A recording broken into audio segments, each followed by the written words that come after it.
are heading to the beach, aren't we, Trevor? That's right. This is Trevor Miller, the director of golf at Green Hills Country Club in Millbrae. We are really learning how to get out of the sand, get out of the bunker. Is it difficult? Because for me, it has been difficult. I think a lot of people make sand a lot harder than it needs to be.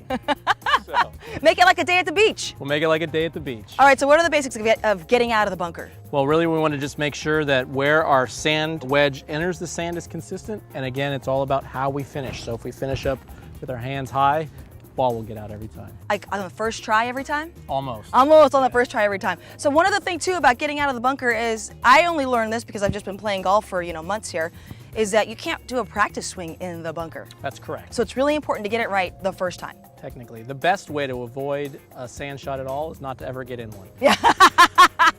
You got to show me that another time, okay? Right. All right, let's work on the sand swing here. Where I think a lot of people get confused in the sand is you read the books, you read the magazines, you watch the TV shows, and they tell you to really open their stance or aim way to the left of the target. A lot of people are panicky enough when they get into the sand, so I like to just sort of have them aim where they want the ball to go, kind of like you would do on your normal shot every time that you hit. The main thing is we want to make sure that wherever our feet are aimed is where we want the ball to go. So we don't have to do that opening up. We just want to make everything, in golf terms, square to the target. We want to make sure that that ball goes up towards the front of our stance versus towards the back of our stance. And then the last thing is we just want to make sure as we swing through, we get our weight transferred over towards the target. And when we hit, we're going to hit about an inch behind it. And the main thing with bunker shots is if we finish with our hands up high, that ball will come out easy every single time. Woo-hoo! Easy. Nice day out of the beach there, Trevor. Easy. Should I be digging my feet into the sand? Like, I see people doing all this stuff of getting really into it. Totally personal preference. The good thing about digging your feet in the sand is that you're digging yourself in maybe that far down. And Yeah. so if we're hitting that far down, we don't have to really, dig it out. Hit all the sand underneath that ball. Okay, good.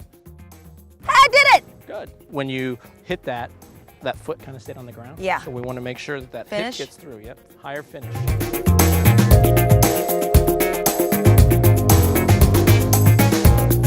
Can you lower that thing for me a little bit, please? No kidding. Stupid bunker. These are awesome. Let me just tell you, the bunkers here at Green Hills are not very easy. This is a tough course. That's great. We're really focusing on that right foot turning, hip turning. Okay. If you can think in terms of getting the seam of your right pant leg to that spot. Okay. And then just trust in it.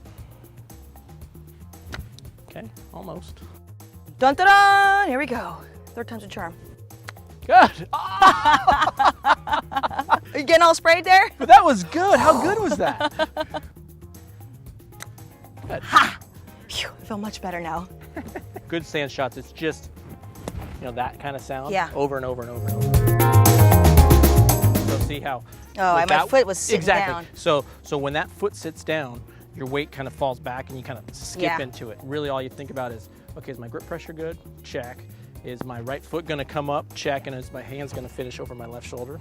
And that's it. Good, perfect. Yeah. Great balance. Trying to get out of it when it's that close. I mean, we're over here playing on the beach, but that's not easy. So the hard part of this is, again, gravity's pushing me back this way. Yeah. So as I swing, it's going to be real easy for me to kind of do this. Yeah. But I just have to trust that I can swing up. But the nice thing now is, let's say this is a 58-degree wedge.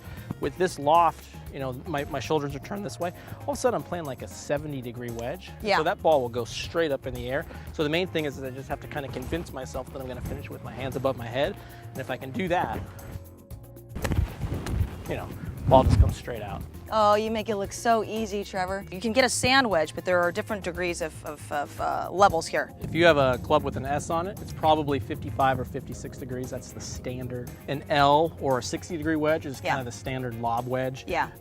They're starting to make gap wedges or A wedges now, alternate wedges. Those are going to be 52, 51 degrees. And so, but everybody's different. And just like that, I'm out of the sand in no time. Took me a couple of takes there. Practice makes perfect. I know. Practice, practice, practice. Look at this. Got to clean my club now after that, Trevor. Yeah. All right, Trevor Miller, the director of golf at Green Hills Country Club in Millbrae. We will see you next time. Thank you.